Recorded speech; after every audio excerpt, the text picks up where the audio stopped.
Hi, Steve.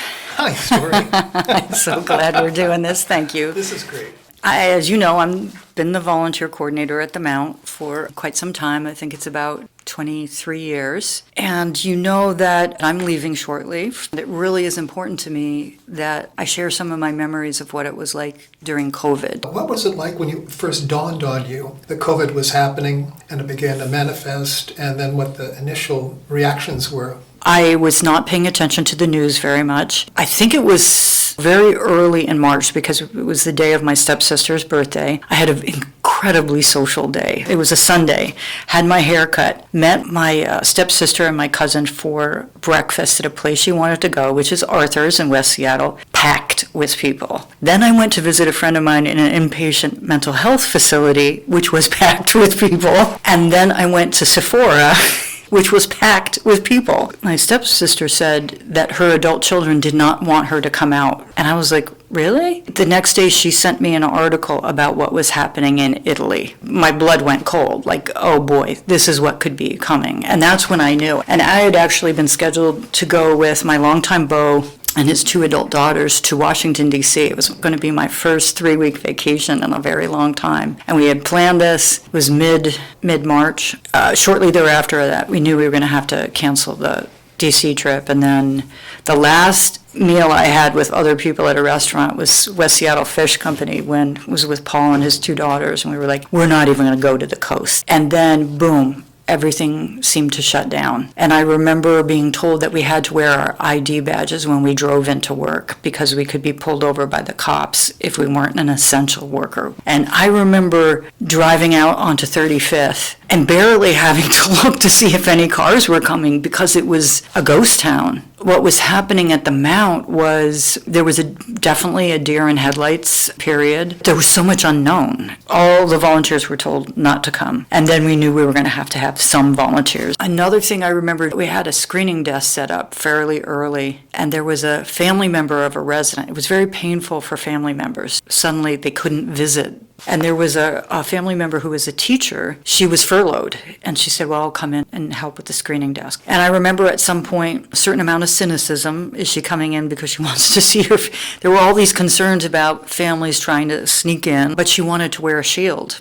And at that point, the answer was no, you can't wear a shield. And so she said, I'm leaving. It was just a few days later when I was told I had to be on the screening desk. I was in a big meeting and I said, well, can I wear a shield? And the answer was yes. And then a few weeks after that, shields became mandatory. One of the things I remember was sitting at the screening desk. It was a makeshift screening desk at first. The receptionist, she hung up the phone and she said a word that somebody says when it's all coming down, you know? And I said, what? And she said, the West Seattle Bridge is closing. And I remember having a feeling, will I ever see my family ever again? The dining shut down. We had to bring our own food. We could go shopping early in the morning as essential workers. One of the very first things that we did was a giant testing of all employees back when there was very few tests available. And that was almost like a music festival. It was so elaborate. People were coming in cars. We were lined up.